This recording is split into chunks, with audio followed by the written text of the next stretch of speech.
warahmatullahi wabarakatuh. Perkenalkan, nama saya Ratu Naila Imtiazi, mahasiswi program studi Magister Manajemen Pendidikan Islam Pascasarjana UIN Sunan Gunung Jati Bandung. Di sini saya akan sharing mengenai manajemen sarana prasarana dalam mata kuliah dasar-dasar manajemen yang diampu oleh Bapak Profesor Dr. Badrudin MAG. Ya, baik teman-teman. Sebelum kita mengetahui apa manajemen sarana prasarana, kita harus mengetahui dulu perbedaan antara sarana dan prasarana. Di sini teman-teman dapat dilihat sarana merupakan alat langsung untuk mencapai tujuan pendidikan, sedangkan prasarana merupakan alat tidak langsung untuk mencapai tujuan pendidikan atau segala sesuatu yang menjadi penunjang utama. Nah, di sini dapat terlihat juga perbedaan antara sarana dan prasarana. Contoh dari prasarana maupun sarana ini, yang pertama ada sarana pendidikan seperti papan tulis, kapur, penghapus, meja dan kursi, sedangkan prasarananya merupakan gedung dan ruang kelas untuk pembelajaran. Nah, adapun manajemen sarana prasarana merupakan suatu kegiatan untuk mengatur atau mengelola sarana dan prasarana pendidikan secara efisien dan efektif dalam rangka pencapaian tujuan yang telah ditetapkan. Adapun ruang lingkup dari sarana prasarana, yang pertama ada tanah, yang kedua bangunan, yang ketiga perlengkapan dan perabot sekolah. Nah, sarana prasarana ini sudah ada standarnya, dapat dilihat dari Peraturan Menteri Pendidikan Nasional Republik Indonesia Nomor 2004 Tahun 2007 ini untuk standar sarana prasarana SD atau MI, SMP atau MTS, dan SMA atau Aliyah.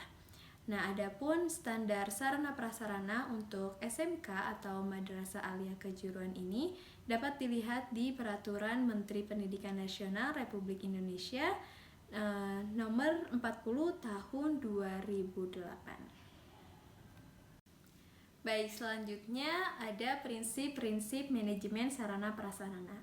Yang pertama, prinsip pencapaian tujuan. Maksudnya, sarana prasarana ini dalam kegiatan pembelajaran harus selalu dalam kondisi siap pakai apabila akan digunakan dalam rangka pencapaian tujuan pembelajaran di sekolah. Yang kedua, ada prinsip efisiensi.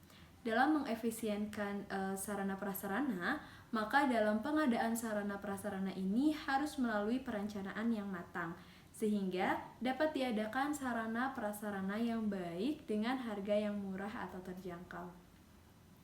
Yang ketiga ada prinsip administratif.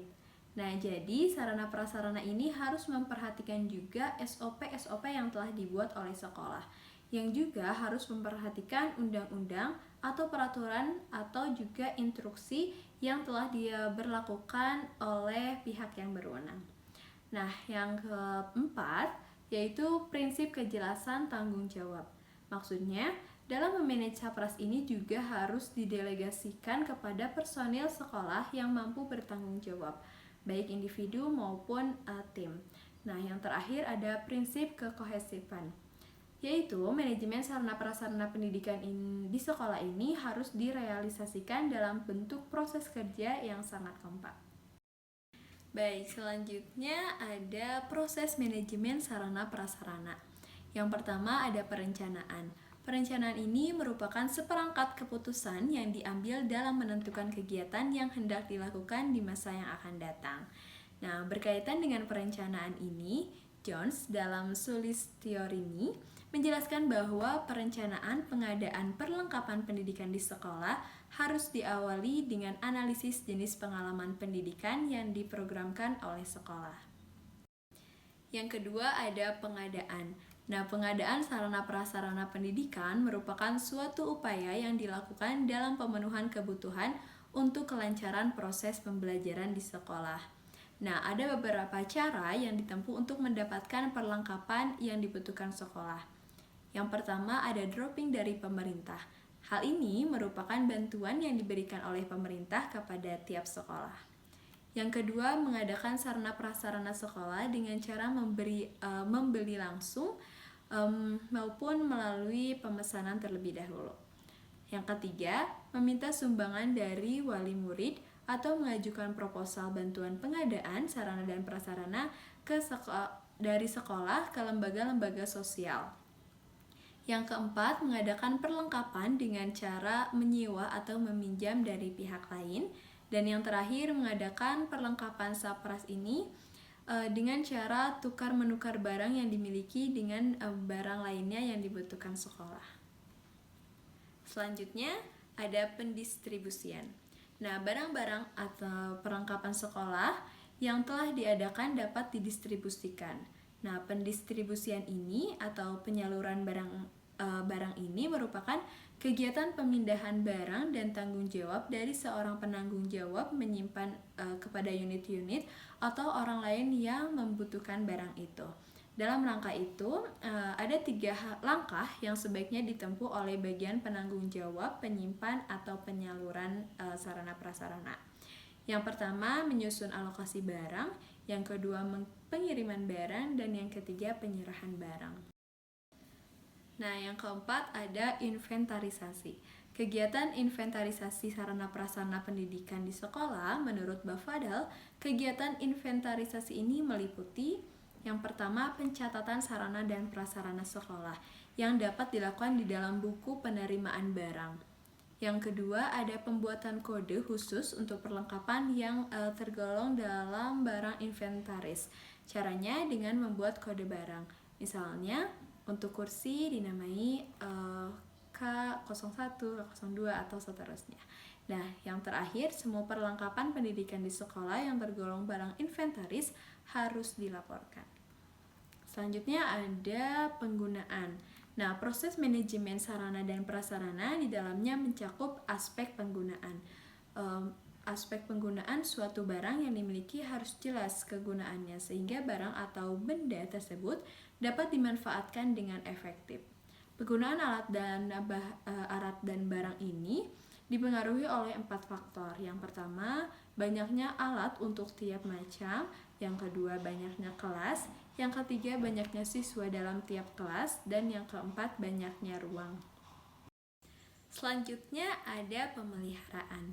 Nah, ada beberapa macam pemeliharaan sarana dan prasarana pendidikan di sekolah ditinjau dari sifat maupun waktunya.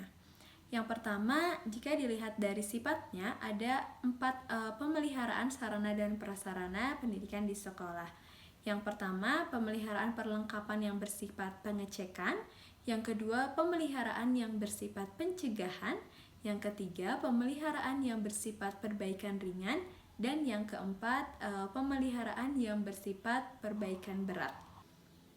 Yang kedua, ditinjau dari waktu pemeliharaannya. Nah, ada 2 macam pemeliharaan sarana dan prasarana. Yang pertama, pemeliharaan sehari-hari, seperti menyapu, mengepel, membersihkan pintu, dan kegiatan yang bersifatnya pemeliharaan yang sehari-hari.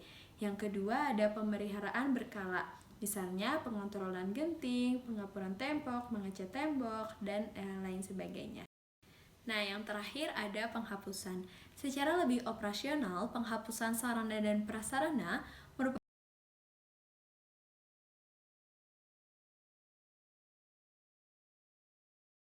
Nah, karena sarana prasarana ini dianggap sudah tidak berfungsi lagi sebagaimana yang diharapkan oleh sekolah. Penghapusan sarana prasarana ini bertujuan untuk mencegah atau sekurang-kurangnya membatasi kerugian atau pemborosan biaya dalam sekolah. Yang kedua, juga dapat meringankan beban kerja inventaris. Yang ketiga, membebaskan ruang dari penumpukan barang-barang yang sudah tidak terpakai. Nah, itu merupakan proses manajemen sarana prasarana pendidikan. Tadi ada dari proses perencanaan, pengadaan, pendistribusian, inventaris, penggunaan, pemeliharaan, hingga penghapusan. Ya, mungkin hanya itu yang dapat saya sampaikan. Semoga bermanfaat. Wallahumma fiq ila aqwamit thoriq. Wassalamualaikum warahmatullahi wabarakatuh.